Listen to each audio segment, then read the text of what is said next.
జై శ్రీరామ్. శ్రీమద్ రామాయణము బాలకాండ 21వ సర్గ.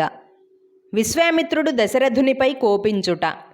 దశరథుని మాటలకు విశ్వామిత్రుడు మిక్కిలి కోపముతో, రాజా, ఇక్ష్వాకుని వంశమున ఇచ్చిన మాటను తప్పిన వాడవై శాశ్వతమైన అపకీర్తిని పొంది బంధువులతో సుఖముగా ఉండుము, నేను పోయి వచ్చెదను అని పలికెను.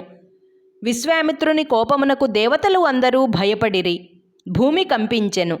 అప్పుడు వశిష్ఠుడు దశరథుని చూచి, రాజా, ఇక్ష్వాకు వంశమున పుట్టి ఆడిన మాట తప్పుట పాడి కాదు. అసలు విశ్వామిత్రుడు అంటే ఎవరనుకున్నావు? ఏష విగ్రహవాన్ ధర్మ, ఏష వీర్యవతాం వరః, ఏష బుద్ధ్యాధికో లోకే తపసశ్చ పరాయణం.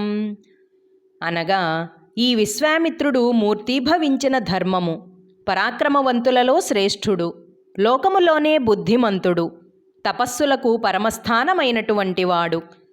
భృశాశ్వుని సంతానములు అయిన సమస్త అస్త్రములు శంకరుని వరము వలన ఈతనికి ప్రాప్తించినవి. వాస్తవముగా ఆ రాక్షసులను తానే చంపగలవాడు. కానీ నీ పుత్రునకు ఆ అస్త్రములను ప్రసాదించి మేలు చేయుటకే ఇచ్చటికి వచ్చినాడు. ఎటువంటి సందేహములను పెట్టుకొనక శ్రీరాముని విశ్వామిత్రుని వెంట పంపుము, నీకు శుభములు కలుగగలవు అని విశదపరచెను. వశిష్ఠుని పలుకులు విని దశరథుడు రామలక్ష్మణులను పిలిపించెను. వారికి మంగళ ఆశీర్వచనములనొసగి విశ్వామిత్రుని వెంట పంపెను. జై శ్రీరామ్. 21వ సర్గ సంపూర్ణము. అందరికీ నమస్కారం. పూర్వజా డివోషనల్ ఛానల్కు స్వాగతం. మీకు గనక ఈ వీడియో నచ్చినట్లయితే దయచేసి లైక్ చేయండి, షేర్ చేయండి, ఇంకా కామెంట్ చేయండి. సబ్స్క్రైబ్ చేయడం, బెల్ ఐకాన్ నొక్కడం మర్చిపోకండి.